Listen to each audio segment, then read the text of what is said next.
The depth chart's been released, and what caught everyone's attention, of course, and Nick Saban addressed it. There it is. You're all set. Of course, has been Jaleel Billingsley, who the SEC media tabbed as the best player at his position in the conference. Second string at this point, and doesn't have to do with the on-field performance necessarily, but he needs to clean up his act in certain areas. Yeah, he does. But I'm going to tell you something about him, Mark. Football is important to him. And I've, been friendly with his dad on social media, and they know what is ahead, and that is a probable NFL future. And I think he'll do what he needs to do to get back in the good graces of the coaching staff. And even though he's not listed as a starter on the depth chart, he's bracketed with Major Tennyson for second-team tight end. I know he's been getting a lot of first-team reps, and I expect to see him play a significant role in this first game against Miami. But, yeah, when you buck the process, so to speak, it does not go unnoticed by Nick Saban. And Nick Saban, early on in fall camp, made an example of Jaleel Billingsley. First of all, I didn't let him practice for the first practice or two, and he has had to work his way back and is still not there. But he's an incredibly talented player. He's a nightmare matchup for the defense because you can play him at tight end. You can put him in there on the line of scrimmage. He's a decent enough blocker in the run game. You can get him matched up maybe with an inside linebacker. You can put him in the slot. You can put him out wide.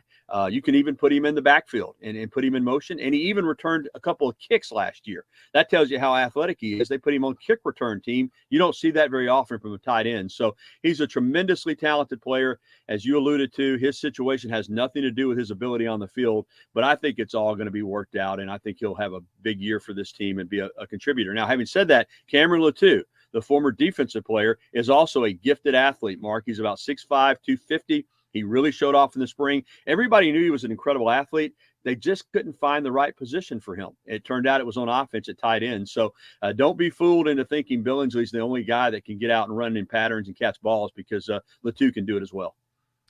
Got Gary Harris on the line to talk Tide. Of course, the big opener against Miami and Atlanta coming up. You can catch Gary at WVUA 23 there in Tuscaloosa. And the other note in terms of the depth chart release for me is JoJo Earle's emergence, of course, as a true freshman.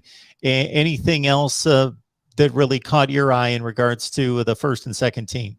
Well, on JoJo Earle, he's quick as a cat. He's a little water bug. People want to compare him to Jalen Waddle. I don't think, Mark, anybody's Jalen Waddle. I think Jalen Waddle is that special in his skill set. But JoJo Earle is going to factor in the kick return and punt return game right off the bat.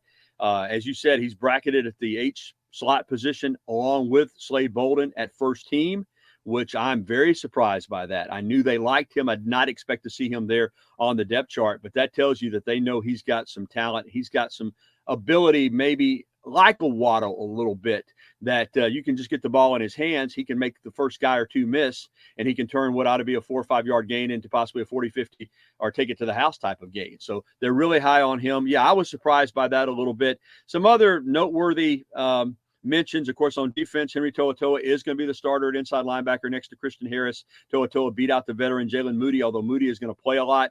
On the offensive line, to see Chris Owens and Darian Dalcourt bracketed together, that's a little bit of a surprise, because Owens we thought would be the center, but there is a chance they've worked him at right tackle as well, and he's played some right tackle. That depending on Randolph's status, Randolph is listed at first-team right tackle, but he has been dealing with an injury. You could possibly see Owens at tackle and Dalcourt at center. And if Randolph's able to go at tackle, I'm not sure that Owens will start at center. Dalcourt has really pushed him. So that's one to watch right there. On defense, outside of To'oTo'o, who we were not surprised by that, but the only position that was really uncertain was that cornerback position opposite Josh Jobe. Now, Josh Jobe is an all-star candidate, but it is the fourth-year junior, Jalen Armour Davis, who has waited his turn. There was speculation he would get in the transfer portal. He's married. He's a really mature player, but he held off the freshman Kool-Aid McKinstry as well as Marcus Banks to win that corner job, and I think he'll do a good job. Punter, they're going to go with the Aussie, who has never punted in a game. I'm talking about in a game, period, any football game. You know, he's James Burnup. He's one of the rugby-style punters that can also punt it traditionally. They didn't have many position battles on this team, but they tried out about 5 putters, and he won the job. So that was interesting there. In fact, they had a transfer from Troy, Jack Martin, who averaged like 44 or 45 yards a punt last year, and a lot of people assumed that he would win the job, but James Burnett comes in here as a freshman and wins the job there. Everything else, pretty much the way we expected it to go. The redshirt freshman Javion Cohen is starting at left guard. We thought that would happen, but he hasn't played before. And that offensive line, other than Evan Neal and Emil Ekiyor at right guard, is going to look a lot different than it did last year. Well, if the rookie punter can block out all the noise around him and all the big fast guys rushing at him, then I guess he can be successful. It's about the simplest thing you do in football: catch, step, kick. So he's obviously very good at that. Nick Saban even said that, Mark. You know, they asked him about him. He said, well, we're not asking him to play football. We're just asking him to punt. But I thought maybe you need to ask him to tackle. He is the last line on defense, after all, after a punt. But, yeah, you're right. He's just going to be asked to boot that thing. And as long as he does that, he's doing his job.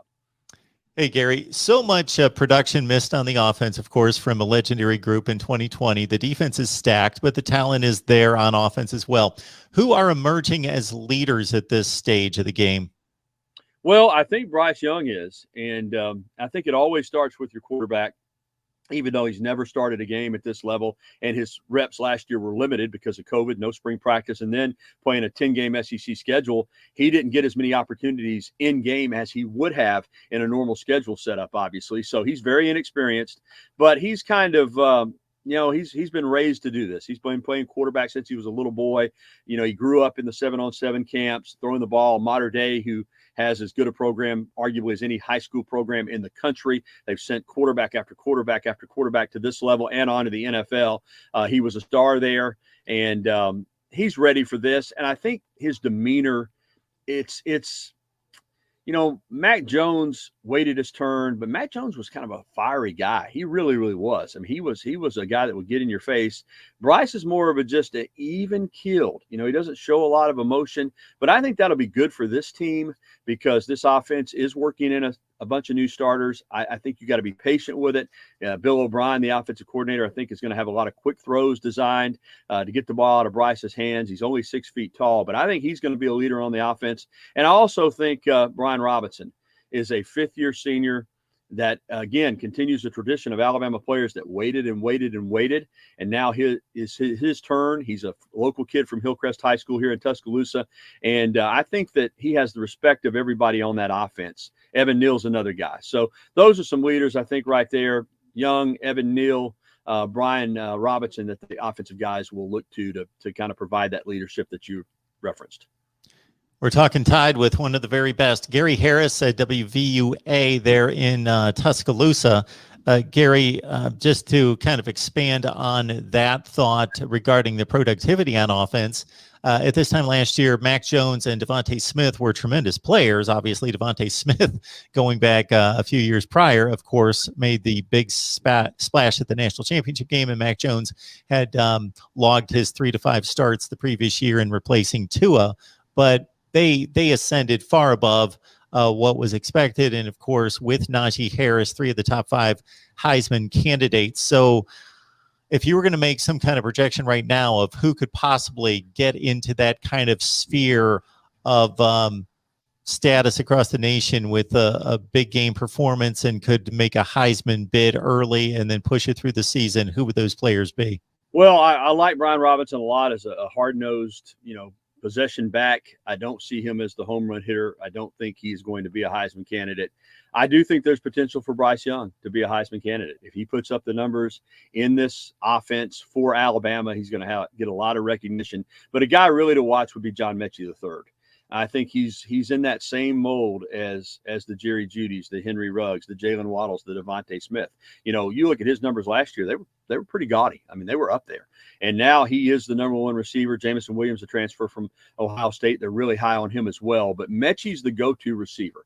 And as we've seen at Alabama in the last few years, when you're a go-to receiver, you can put up some huge numbers. And I do think that he's got a chance, to get that 1,000 yards in receptions, double-digit touchdowns. So he's a guy, although I think a long shot, he's a guy to watch. So I think on offense, the best shot for a Heisman candidacy is going to be Bryce Young or John Mechie or both of them. I don't see a running back this year fitting in as versatile as Billingsley is at the tight end. I don't really see him as a candidate. Now, Could Will Anderson on defense be one of those guys that's in that Derek Thomas, Cornelius Bennett, EJ Jr., Keith McCants kind of mode, where he is just so dynamic a player that his name gets mentioned among the best players in the country? Potentially. I think he's a special player, Mark. I really do. I think that Will Anderson Jr. is a guy that he's going to give offenses fits. So, every year there's a defensive player or two that gets in the conversation. Help me out at Oregon. Is being mentioned as a defensive player, but Will Anderson might be a long shot guy to watch as well.